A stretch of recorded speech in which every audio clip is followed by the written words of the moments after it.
Let's talk about selling your home from beginning to closing. So, the first thing you have to do is plan to sell your home and prepare to sell your home.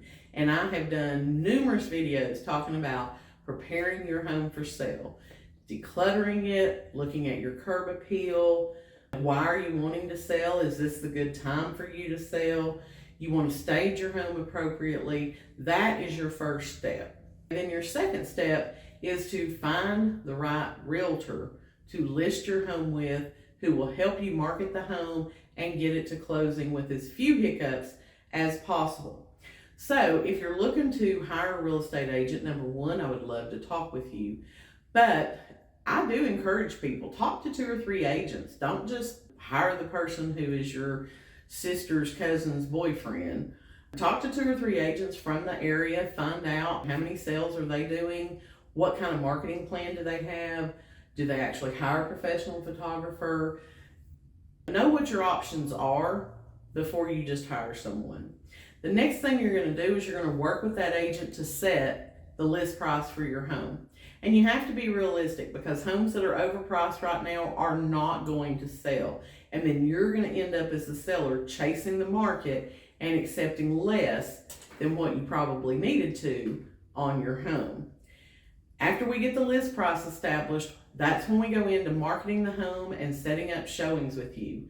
So I can tell you this, the harder you make it to show your home, the longer it's going to take to sell and the harder it's going to be to sell. So I get you're living in your house, you've got 2 kids, a cat and a dog, and it's just a lot to get your home ready for showings. But try to include your family to do the pickup before y'all leave in the morning for school and for work, so that your home will be ready to show during the day when no one is there. Then after you've done your showings, you're going to get offers. So that's again where you're going to be consulting with your realtor, going over these offers, what's the pros, what's the cons, and what's the best offer for you and your situation. It's not always the highest price. You're going to accept the offer, you go under contract. Then what happens? You're going to have to go through the home inspection process. You're going to have to go through the appraisal process. The buyer's going to have to get their financing. The buyer's going to have to secure homeowner's insurance. So there's a lot of things that are going to be happening behind the scenes that you may not be aware of, but you will be aware of when the home inspection gets done and we negotiate repairs and get through that, and then the appraisal gets done. So the next step is the buyer's loan gets approved. We've cleared all these contingencies that were the inspection, the appraisal, the financing contingencies, and now we get those 3 words that everyone loves to hear: cleared to close. At that point, we get with the title company, we schedule a time and a date that is good for everyone. We show up to the title company, the buyer signs their paperwork. As the seller, you sign your paperwork.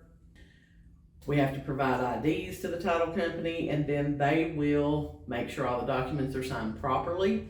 They will send your proceeds to you either with a check or by a wire. You will get a copy of all your closed documents so that when you go to file your taxes, you have those. And obviously, when you come to closing, more than likely you're going to be handing over those keys to the new buyer. So you would have needed to made your plans to move and be out when we go to closing. There are occasions where a seller will retain possession of the home for a week, maybe 2 weeks after closing to get moved out. But most of the time in the state of Tennessee, possession is going to be handed over to that new buyer on the date of closing. So you need to be prepared for that and ready for that. We had an instance last week where supposedly the seller said they were not informed that they had to be out by the date of closing. We had the buyer on this deal, and so we went to do a final walkthrough, and they're still packing and moving. So we had to delay the closing, and then they still weren't out 2 days later. The buyer, who was in another state, said, I'm not going to be there for another couple of days. It's fine. We'll go ahead and close. Let them get done. So we closed on the deal, and the seller left a horrific mess for that buyer to clean up. And it was just things they didn't want to move, basically trash, left all throughout the house for this poor little woman moving here from New York to have to deal with. Don't be that seller. Leave the house in the condition that you would want someone to leave a house when you're getting ready to move in. So that kind of completes the process from beginning to end.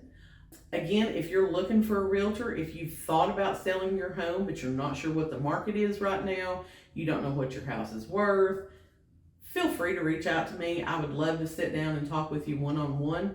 You can send me a DM or leave a comment below.